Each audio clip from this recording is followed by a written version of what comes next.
Now the idea of this experiment is to measure G by the pendulum.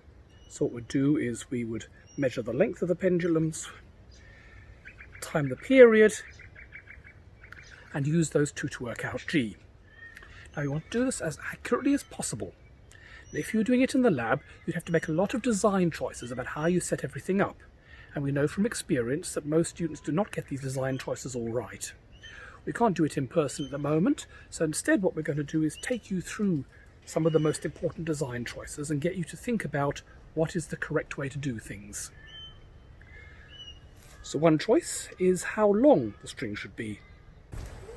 Should you make the string as long as possible, like this? Or would you be better off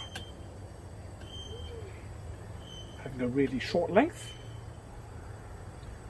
Something like this. Or would something in between, like this, be better? Another choice, how many swings should you count? Do you want the period? Should you just measure one swing? That's one period. Or should you, for example, measure 10 and divide by 10? Now, it would be better to launch the weight at the start of our timing. So we get our stopwatch ready, and then we say 3, 2, 1, go. Start counting from that moment. Or would it be better to start it swinging and then try and time it from, say, one extreme of the swings? You might get it going. Then go 0, 1, 2, 3. Now, would it be better timing it for small swings like this, or big swings like this?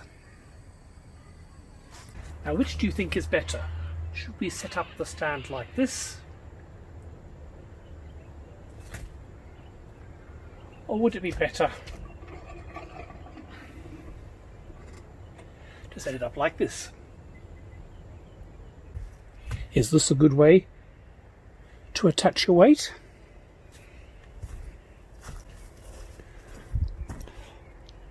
Or is this a better way to attach your weight?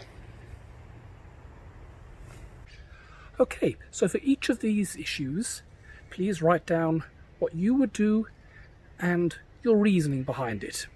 In some cases there are pluses and minuses on both sides, in which case you say, well, this is one benefit, this is the other benefit. I think on balance this is the correct way to do it.